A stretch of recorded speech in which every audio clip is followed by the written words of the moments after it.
وعلى آل إبراهيم إنك حميد مجيد اللهم بارك على محمد وعلى آل محمد كما باركت على إبراهيم وعلى آل إبراهيم إنك حميد مجيد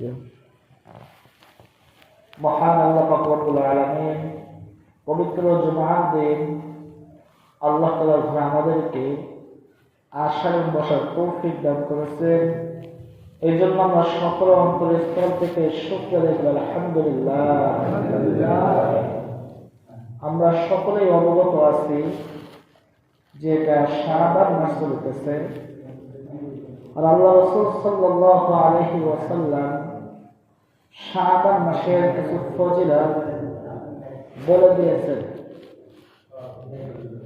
আল্লাহ রাসূল সাল্লাল্লাহু আলাইহি ওয়াসাল্লাম বলেছেন, ওয়াকুমু লাইলাহা ওয়াসুমুহা ওয়ান-নাহার, যে শাবান মাসের 15 তারিখে তোমরা রাত্রে জাগরণ থাকো, রাত্রে জাগরণ থেকে ইবাদত করো, ওয়াসুমুহা ওয়ান-নাহার, এবং দিনের বেলায় রোজা রাখো। এটার ফজিলত অনেক, আমরা সকলেই জানি। আজ 15 শাবান,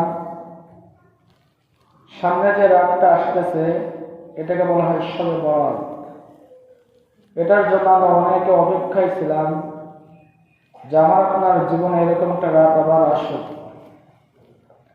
আল্লাহ রাসূল সাল্লাল্লাহু আলাইহি ওয়াসাল্লাম বলে দিয়েছেন, এই রাত আসার পূর্বে থেকে ইবাদত করা শুরু করে দাও। ফজরের নামাজটা জামাতের সাথে পড়ো, এরপরে ওযু করো সুন্দর করে, যে সমস্ত প্রস্তুতি গ্রহণ করার দরকার ইবাদত করার আগে আল্লাহ রাসূল সাল্লাল্লাহু আলাইহি ওয়াসাল্লাম বলে দিয়েছেন। অর্থাৎ মাগরিবের পর থেকে যেন আমার আপনার ইবাদত শুরু হয়ে যায়।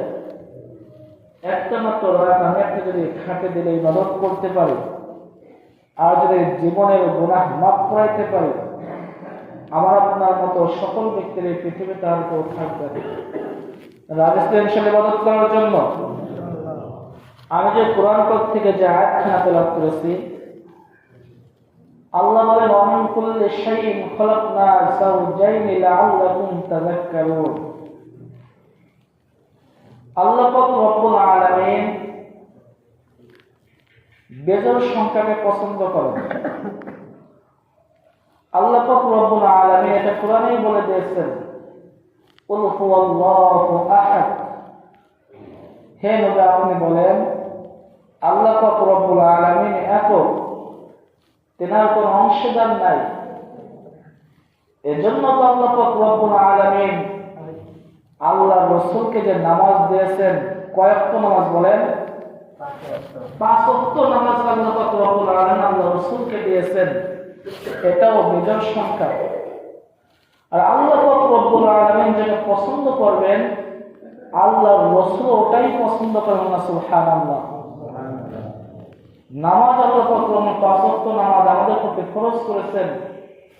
আল্লাহ রাসূল সাল্লাল্লাহু আলাইহি ওয়াসাল্লাম নামাজের ভিতরে যে তাসবিহগুলো আছে, রুকুতে যে তাসবিহগুলো আমি আপনি পাঠ করি, এটাও 3 বার 5 বার 7 বার বলা সুন্নাত। কি বলেন? এটাও বেজোড় সংখ্যা। সিজদায় যখন নাকি আমি আপনি আবার তাসবিহ পাঠ করি সুবহান রাব্বিয়াল আলা, এটাও 3, 5 বার 7 বার বলা সুন্নাত। আল্লাহ পাক রব্বুল আলামিন বেজোড় সংখ্যা পছন্দ করেন। কিন্তু আল্লাহ পাক রব্বুল আলামিন কোরআনে কি বলেন? ওয়া মিন কুল্লি শাইইন খালাকনা যাওজাইনি লাআল্লাকুম তাযাক্কারুন। আল্লাহ পাক রব্বুল আলামিন সৃষ্টি করার শুরুতে, প্রত্যেকটা বস্তু সৃষ্টি করার শুরুতে জোড়ায় জোড়ায় সৃষ্টি করেন। সুবহানাল্লাহ। আল্লাহ পাক রব্বুল আলামিন মানুষ সৃষ্টি করেছেন, পুরুষ সৃষ্টি করেছেন, আবার মহিলা সৃষ্টি করেছেন। আল্লাহ পাক রব্বুল আলামিন আকাশ সৃষ্টি করেছেন, এর বিপরীত জমিন সৃষ্টি করেছেন, জোড়ায় জোড়ায় সৃষ্টি করেছেন। আল্লাহ পাক রব্বুল আলামিন সূর্য সৃষ্টি করেছেন, এর বিপরীতে আল্লাহ পাক রব্বুল আলামিন চন্দ্র সৃষ্টি করেছেন। অর্থাৎ এই দুনিয়াতে যাহা কিছু আছে আল্লাহ পাক রব্বুল আলামিন বলেন সমস্ত কিছু আমি আল্লাহ পাক রব্বুল আলামিন জোড়ায় জোড়ায় সৃষ্টি করেছি। গরুর ভিতরে আপনি লক্ষ্য করবেন ষাঁড় গরু আছে, গাভী গরু আছে। মুরগির ভিতরে লক্ষ্য করবেন মোরগ আছে, মুরগি আছে। অর্থাৎ দুনিয়ার শুরু থেকে নিয়ে এই পর্যন্ত যত কিছু আল্লাহ পাক রব্বুল আলামিন সৃষ্টি করেছে, যত প্রকার প্রাণী সৃষ্টি করেছেন, সমস্ত প্রাণী মানুষের খেদমতের জন্য সৃষ্টি হয়েছে। সুবহানাল্লাহ। কিন্তু আল্লাহ পাক রব্বুল আলামিন এই কথা বলতেছেন যে আমি এই সমস্ত জোড়ায় জোড়ায় সৃষ্টি করেছি লাআল্লাকুম তাযাক্কারুন, যাতে করে তোমরা ওই সমস্ত জিনিসের দিকে লক্ষ্য করে উপদেশ গ্রহণ করতে পারো। কি করতে বলেছেন? উপদেশ গ্রহণ করতে বলেছেন। এবার আসুন, আমি আপনি যে গাভী পালন করি, গাভী লালন পালন করি, আল্লাহ পাক রব্বুল আলামিন উপদেশ গ্রহণ করতে বলেছেন। আমি আপনাদের একটু গবেষণা করি না, যেই গাভীটাকে ছোটবেলা থেকে লালন পালন করে 5 থেকে 10টি বছর লালন পালন করতেছি, একটা বাছুর নেওয়ার জন্য, গাভীর থেকে দুধ খাওয়ার জন্য, এই জন্য আমি আপনি তো গাভী পালন করি নাকি অন্য কিছু আছে? অন্য কিছু আছে নাকি? এবার আমার আপনার বিবেক হলো গাভীকে 1 থেকে 2 বছর পালার পরে যদি গাভীতে দুধ না দেয়, আমার আপনার বিবেক অনুযায়ী, বিচার অনুযায়ী ওই গাভীটাকে আমি আপনি কিন্তু এই দুনিয়ার বুকে রাখবো না। যে গাভীতে দুধ দিচ্ছে না, এই গাভী আর সংসার রাখা যাবে না। যাও মসজিদের হুজুরকে দাওয়াত দাও, মসজিদের হুজুর ছুরি নিয়ে এসে আমার ওই গাভীটাকে যেন জবাই করে দিয়ে যায়। এটাই তো। গাভীটা যদি দুধ না দেয়, আমার আপনার বিচার অনুযায়ী গাভীটাকে আমি আপনি এই দুনিয়ায় রাখতে চাই না। আমি আপনি যদি মুরগি পালি, মুরগিতে যদি ডিম না দেয়, আমার আপনার বিচার অনুযায়ী মুরগিকে আমি আপনি রাখতে চাই না। মেহমান আসলে জবাই দিয়ে মুরগিকে ভক্ষণ করি, কিন্তু আল্লাহ পাক রব্বুল আলামিন সমস্ত প্রাণী জোড়ায় জোড়ায় সৃষ্টি করেছেন, মানুষকেও জোড়ায় জোড়ায় সৃষ্টি করেছেন।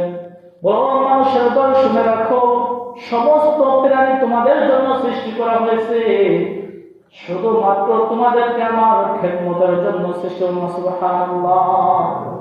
এই মানুষ তোমার বিচার অনুযায়ী গাভীতে যদি দুধ না দেয়, তুমি গাভীকে জবাই করতেছো, কিন্তু আমি আল্লাহ পাক রব্বুল আলামিন তোমাকে সৃষ্টি করেছি শুধুমাত্র ইবাদত করার জন্য। তুমি যে আমার ফরজ নামাজ পড়তেছো না, আমার রোজা রাখতেছো না, আমার হজ করতেছো না, আমার যাকাত দিতেছো না, আমি তো তোমাকে এই দুনিয়ার বুকে কোনো শাস্তি দিতেছি না।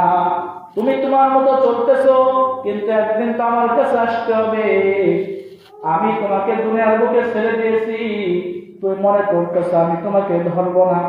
তুমি মনে করছো হাসিবতুম আন্নামা খালাকনাকুম আবাসা ওয়া আন্নাকুম ইলাইনা লা তুরজাউন, তুমি মনে করছো তোমাকে অনর্থক সৃষ্টি করা হয়েছে, তোমার আমার কাছে আসতে হবে না।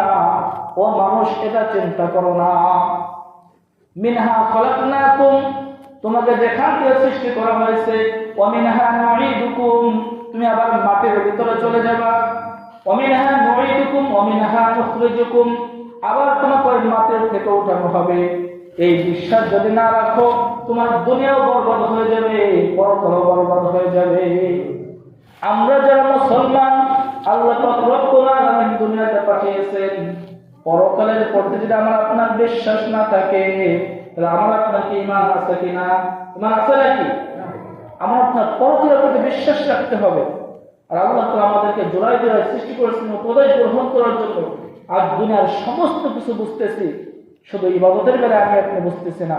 আর জান্নাতের রাত আসতেছে, এই রাতের আগে আমি আপনি যদি খাঁটি দিলে যদি তওবা করতে পারি, আল্লাহ পাক রব্বুল আলামিন জীবনের সমস্ত গুনাহগুলো মাফ করুন। সুবহানাল্লাহ। এজন্য ইবাদতের কোর্স আসছে ইনশাআল্লাহ। মা বোন যারা আছে বাড়িতে তাদেরকে বলবো যে পিছনে যত নামাজ কাজা হয়ে গেছে, আজকে মাগরিব থেকে অত রুটি গোস্ত হালুয়া অত খাওয়ার দরকার নাই, আজকে একটু কম খেয়ে এই বিষয়টা আলোচনা করা হয় নাই। আর আমরা আপনি এইটা নিয়েই ব্যস্ত থাকি।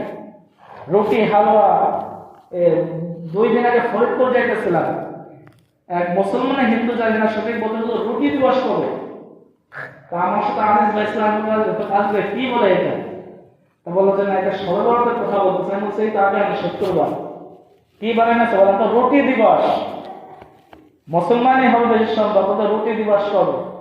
কিন্তু আল্লাহ রাসূল সাল্লাল্লাহু আলাইহি ওয়াসাল্লাম বলেছেন এদিন রুটি খাওয়ার দিন না, ওয়াকুমু লাইলাহা, তোমরা এদিন রাত্রে জাগরণ থাকবে, ওয়াসুমুহা ওয়ান নাহার, এবং দিনের বেলা রোজা রাখবে।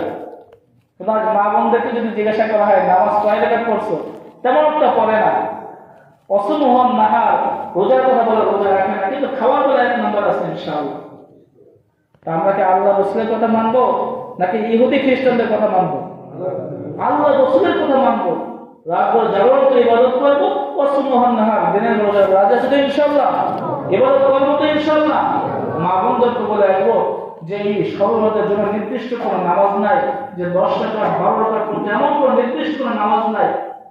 বেশি বেশি কোরআন তেলাওয়াত করবেন, ইস্তেগফার বেশি বেশি পড়লেন, জীবনে যত নামাজ কাজে সেই কাজা নামাজ পড়লেন, এতে ফায়দা। অর্থাৎ রাত্রে জাগরণ থাকতে হবে, 20 টাকা 24 টাকা এরকমই না। আপনি কোরআন তেলাওয়াত বেশি বেশি করলেন, বেশি বেশি তওবা করবেন। যে সমস্ত দোয়া সুবহানাল্লাহি ওয়া বিহামদিহি সুবহানাল্লাহিল আযীম, এই সমস্ত দোয়া যদি আমি আপনি পড়তে পারি, অল্প ছোট দোয়া কিন্তু আমল কি অনেক বেশি। আল্লাহ রাসূল সাল্লাল্লাহু আলাইহি ওয়াসাল্লাম বলেন যে সুবহানাল্লাহি ওয়া বিহামদিহি সুবহানাল আযীম, এই একটি দোয়ার আমল যদি এক পাল্লায় রাখা হয় আর সারা দুনিয়া আসমান জমিন যদি এক পাল্লায় রাখা হয়, তাহলে এই দোয়া বলতে পারবো না সুবহানাল্লাহ। এই সুযোগ দোয়া করবো তো ইনশাআল্লাহ। আল্লাহ তাআলা সকলকে আমল করার তৌফিক দান করুন। আরেকটা বিষয় হলো আমরা সকলেই জানি আজকে সর্বরাত আর মসজিদ পক্ষ থেকে অর্থাৎ মসজিদের সামনে থেকে একটা তাওয়াফের ব্যবস্থা করা হয়েছে। ওটা আমরা যারা মসজিদে নামাজের জন্য আসবো, ইবাদত করার জন্য আসবো, অর্থাৎ রাত্রে দোয়ার পরে তাওয়াফে খেয়ে আমরা ইনশাআল্লাহ যাবো। তাদের তো ইনশাআল্লাহ যারা মসজিদে সকলকে দাওয়াত দেব যে আজকে মসজিদে নামাজের ব্যবস্থা আছে, নামাজ পড়তে হবে, দোয়া করতে হবে, এবার তাওয়াফের ব্যবস্থাও আছে, আসবো তো ইনশাআল্লাহ।